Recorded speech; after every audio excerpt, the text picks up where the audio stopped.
Good morning students, welcome back to 12th Commerce Economics subject.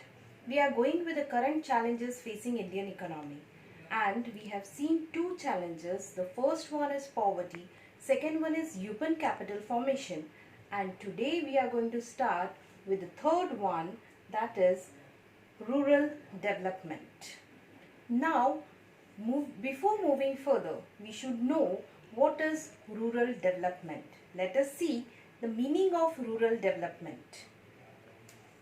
It is comprehensive term which focuses on action. Now, what is comprehensive means? Which includes lot of things and which focuses on action. Which action they are talking about? For the development of area. Which area? Which is lagging behind in overall development of village economy or rural area. So what does it say?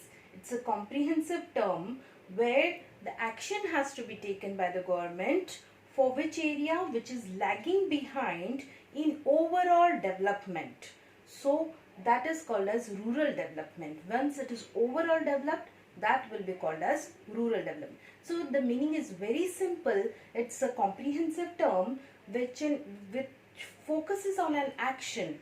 Which action they are talking about? The development of an area. Which area? Which is lagging behind in the rural part. That is called as rural development.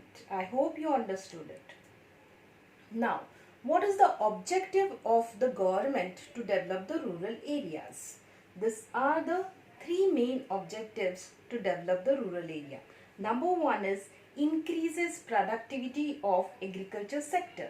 Obviously, government wants to increase the agricultural part of the country.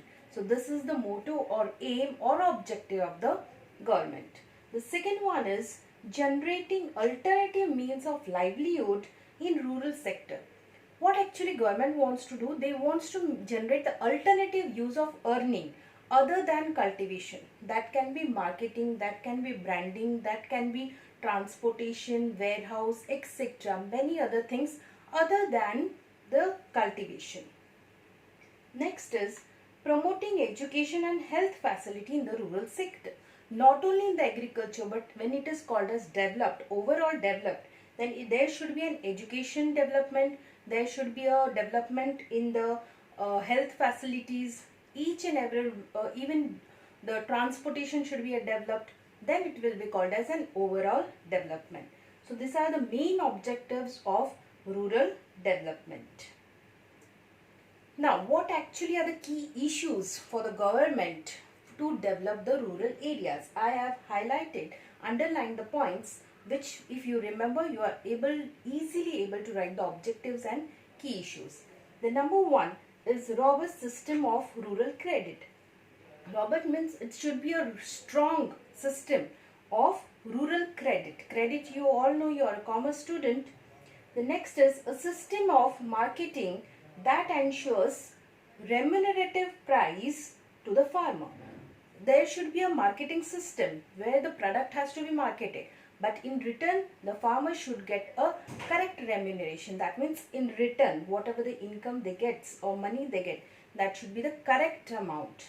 The next is diversification of the production with a view of finding alternative means of living other than crop cultivation, which I explained you now in the objectives.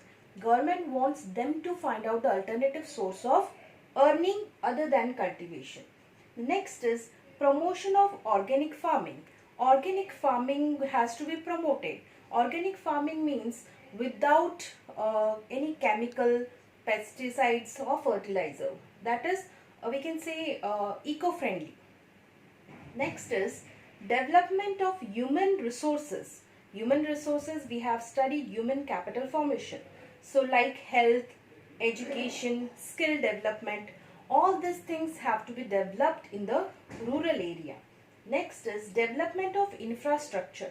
Infrastructure like road, dam, electricity, everything should be properly provided to the rural area.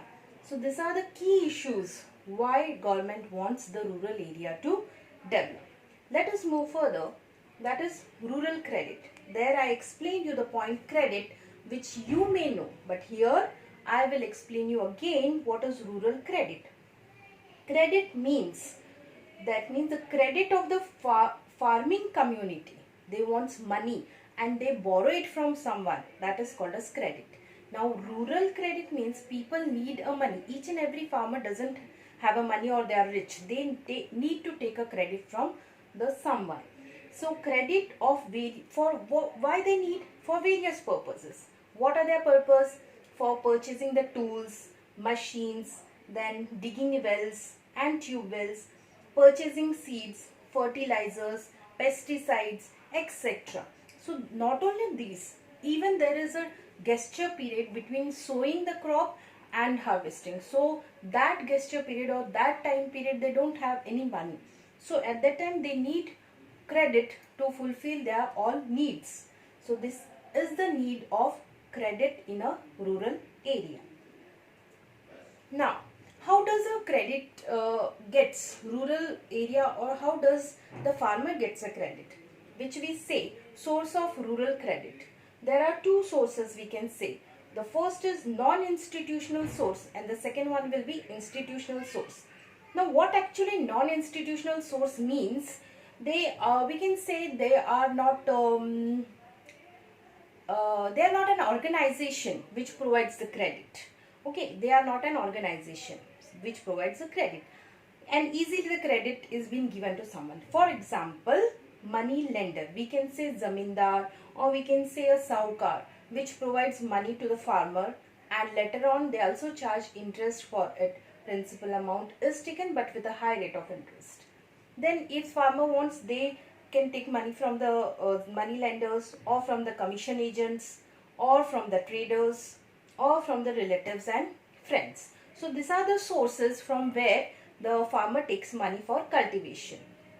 But you can explain the sources and also merit and demerit. What are the merits we can say?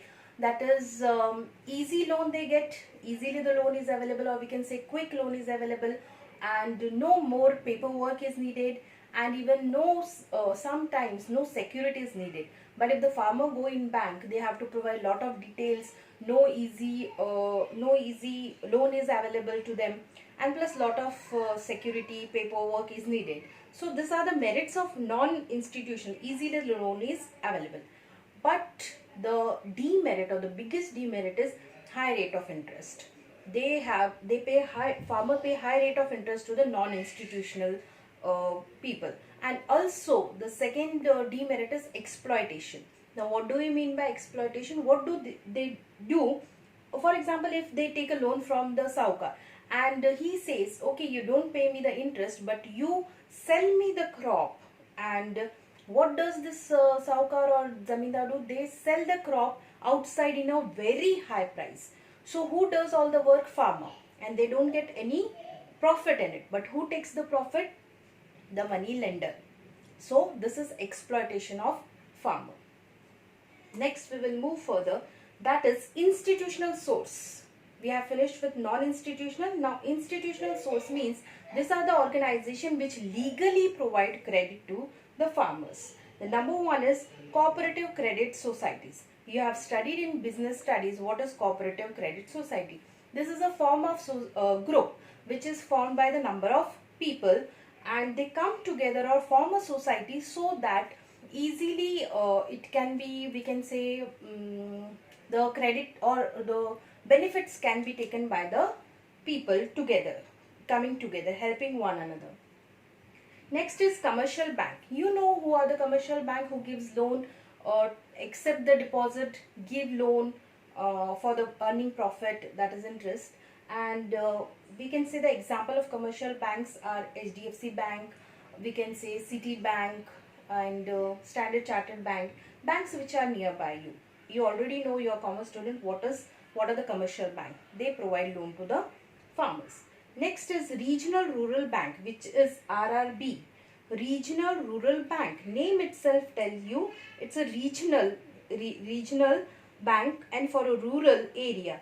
So easily in that particular area these banks are available, and easily the credit is being given to the farmers. This is being created by government so there will be facility for the farmer to get money. Next is National Bank for Agriculture and Rural Development. It's very important, you have to mark it down. Even in board exam, there may be a short note or question on NABARD. Okay, it's a short form. It started in 1982. We can say NABARD means it's a national bank, but for what? For the agriculture. But in which area? In the rural area, for the development of that rural area. Now, we can say as RBI is an apex for all the banks, NABARD is in head of the agriculture sector. So, this is institutional and non-institutional sources from where farmer gets money so that the cultivation can be done in a proper way, agriculture sector can be developed, and in this way the rural area can be developed. So, these are the schemes, or we can say the steps government is taking for the rural development. So this is the third challenge we have started, and thank you for watching. Still we have more in rural development. So keep on watching and be safe, stay home and follow the distance. Thank you.